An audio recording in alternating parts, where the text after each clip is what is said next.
Hi everyone, I'm just going to quickly show you some basic tools that you need to start card making. And some of these should be familiar to you if you are a scrapbooker, but some might be new. So anyway, the first thing you're going to need is a bone folder. And this is probably something that most scrapbookers don't have, but it is very useful for when you're scoring your cardstock to fold over for your card base, and also just to make sure that your fold is nice and creased down. The next thing you're going to need some scissors. You can have just regular scissors like this pair that I have here, or you can have some specialty scissors like these from Fiskars. Those are a spring load set that you can buy at TwoPeasInABucket.com. The next thing you're going to need is some sort of adhesive. And I actually have a couple different types of adhesive that I use. The first is just a regular tape runner. This is just a Tombow Mono adhesive. Any tape runner type will do, and I prefer this type because it's the fastest and easiest way to get cardstock stuck together. And some people I've heard have a problem with this particular adhesive, but I don't seem to have a problem with it. I think it's mostly because I really press my cardstock together and press it down really, really hard to make sure that it sticks. The other adhesive I always have for card making is some sort of dimensional type of adhesive. These are Stampin' Dimensionals from Stampin' Up, but you can also find similar foam mounting tape or little foam dots at craft stores. I really like to use these for cards because sometimes cards can look really flat, and just by popping off a few things, it can really bring a little bit more interest to the card.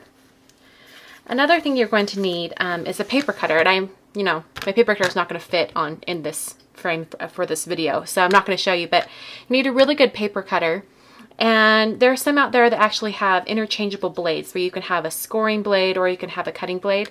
That's a really good cutter because it can do double duty. So that's another thing you're going to need. The other thing that I always keep on hand is a pretty good supply of different colors of cardstock. And really, I only have 4 on hand at all times. I always have chocolate, black, white, and vanilla. And those are the colors I keep on hand, mostly because they're neutral. And so any colored pattern paper you have or anything like that, you'll be able to use one of these as a card base for your card. So let's see. There's anything else I need to cover. You also need to have a ruler. And this is just to make sure that you get things set up straight, and also if you need to trim anything out. I have a T-square ruler, which is really great. It's really good for making sure you have things adhere to the card straight. So I'll put it onto the edge and make sure that I have it on straight. It's really convenient that way, and it has measurements, which is always nice. Or you can have a regular ruler. This is just a basic gray ruler that comes with the magnetic cutting mat.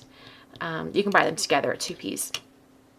Anyway, I was going to tell you just one thing about card making. I think there's only one rule. It's not even a rule, it's just a suggestion, I guess you'd say, is that when you're making cards, have a focal point. And if you're wondering what a focal point would be, think of it this way. If someone was to hand you a card and you only got to see it for a split second, how would you describe it? And if you can describe it like, oh, it has a Christmas tree on it, generally the Christmas tree would have been the focal point. So just make sure you have one strong image on your card.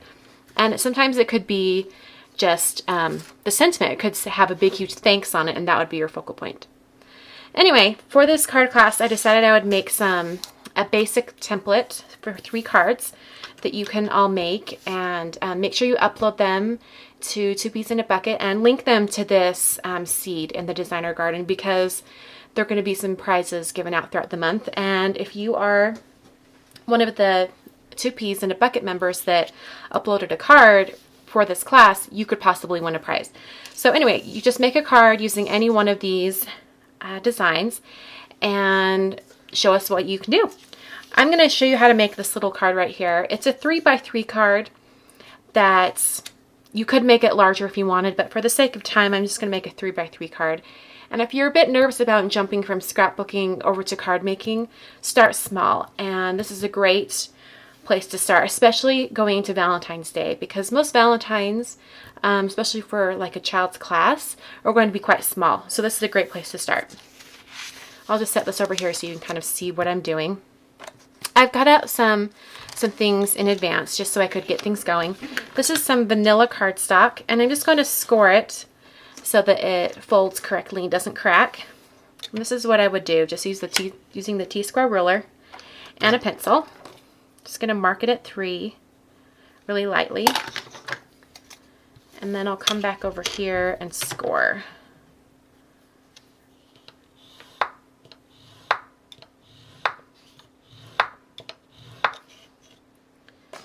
Okay, and before you fold it, it's easier to get that pencil mark off now. Okay, and then you can just fold it right over. Sometimes I have a little bit of an overlap. I don't know if you can see that on camera. It's okay. It's no big deal. And just use your bone folder to crease off that edge. Okay. For this part right here on the card, that sound is my roommate on her computer. Say hi, Jen. Hi. She's trying to be quiet, but she forgot her computer made sounds. Anyway, for this bottom part of the card, I've cut some pattern paper. This pattern paper is from Bo Bunny, and I've just used a scallop edge punch just to punch out the edge. And I'm going to be adhering that to the bottom of the card.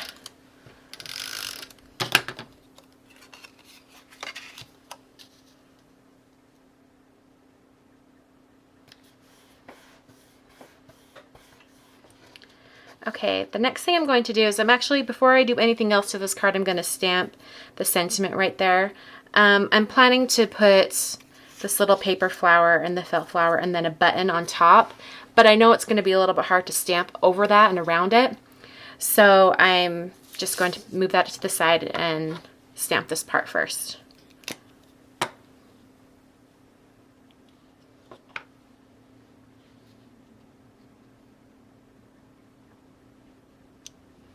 This is love. Okay. Another adhesive that's really great, but you don't have to have it. You know, you could get around it with some liquid glue, is glue dots. And I use these quite a bit for adhering flowers and little things like that. Put it right there. And then, let's see, I don't know if this is going to work.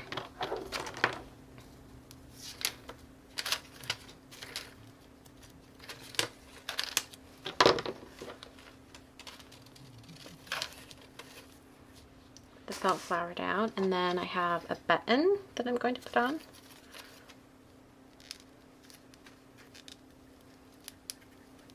It is not coming off the mini glue dots. Okay. There's a really easy, simple card. Just an easy way to get things going. Anyway, can't wait to see all the cards you upload, and I'll catch you next month for another 2009 card class. Thanks for watching.